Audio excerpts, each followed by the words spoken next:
Fashion and beauty have always played a significant role in society. It's always changing, being followed, and we see it constantly in our lives. Fashion and beauty standards continue to evolve over time due to the psychological, sociological, and historical justifications. Historically, women in the 1800s didn't have many options of what they could wear in order to appear in an impressive manner. They had to follow society's rigid rules. In the 1800s, kings and queens traditionally set trends. Queen Victoria, for example, was a popular fashion influence. In an attempt to imitate her, many high-class women were expected to wear plenty of accessories, dresses, and makeup. They also wore 8 layers that stretched as much as 18 feet around, jewelry to stand out, and a corset to tighten and squeeze their waist into a perfect shape and bosom. Also, they wore crinoline, as you can see here, so to poof out their dress. After Queen Victoria's sudden death in 1901, many women began to feel as though they didn't have a person to mimic. Soon after, a woman named Amelia Bloomer decided to alter the traditional women's dress into a trouser. She showed true grit by challenging society's beliefs. People thought her behavior was idiotic and foolish, but she didn't care. However, brave women began to wear trousers.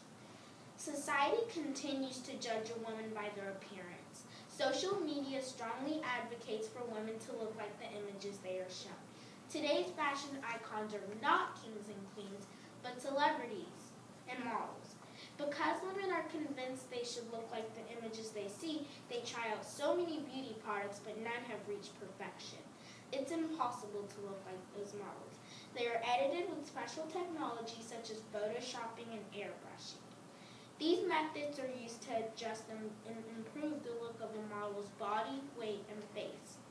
Author Dr. Susie Orbach states, on a daily basis, women are bombarded with perfectly impossible images created by artifice, which they will always aspire towards, but can rarely achieve because these images depend on serious transformations by photographers.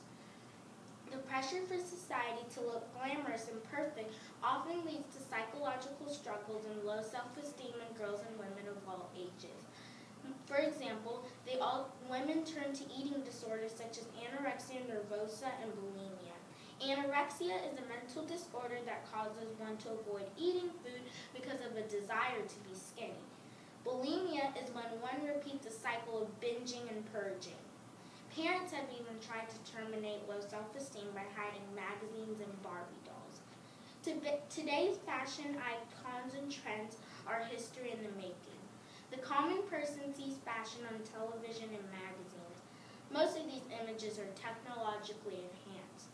Therefore, most women will never be able to accomplish society's fashion and beauty standards. From past to present, women's beauty and fashion has a critical impact, both positive and negative, on modern society and the next generation. For my action plan, I wrote a poem. I put it on posters to give girls a positive message about themselves. I want girls to know that they are beautiful just the way they are. Now, I would like to show a short clip that demonstrates what I've been talking about. Thank you for listening to my presentation.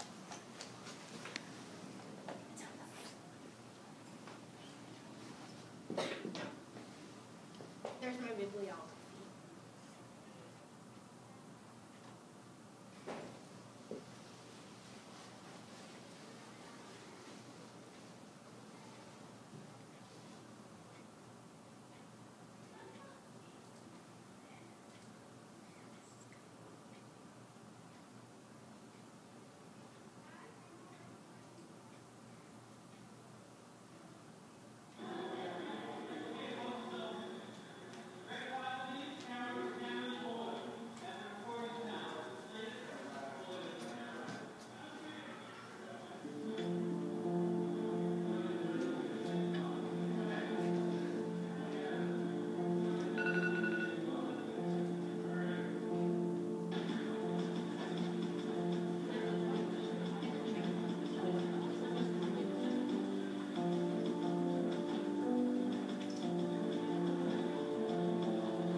Thank you. I'm going to turn on the light for a minute, and while we do the Q&A, we'll get to see your costume. Thank you, Ms. Davis. Also, I wanted to hand out these poems I wrote. Yay, I was hoping the poem would be part of it. Beautiful. Thank you, Janat. Janat, would you mind reading it to us aloud? Sure. Media has so much to say, girls listen to it every day. Airbrushing to editing to fooling a girl's heart, let me tell you, that's not even the start. Bulimia and anorexia nervosa has a critical impact, and there's just a variety of facts. Women and girls going down paths like never before, and society's obscure thoughts will be repeated once more. Nice. Wonderful. Janat, definitely, if you get a chance to share this with different classes, I hope that you will read the poem as part of the presentation. Okay. Because it's, it even might be an interesting thing to start. Yeah, I think it would be a very good topic to share because, you know what, like she said, you know, people place so much emphasis on the way we look, and, you know, it can be harmful also. So. Yeah. It might even be interesting to start your presentation off with the poem because it really sets you up for the things that you are presenting about, for sure. Okay. Yeah. Okay, my standard question, what inspired you to select this? So in class we had to do a Civil War project, and I chose women, and then I wanted to know like why like what really impacts women's fashion and how it really, what's the tradition of it.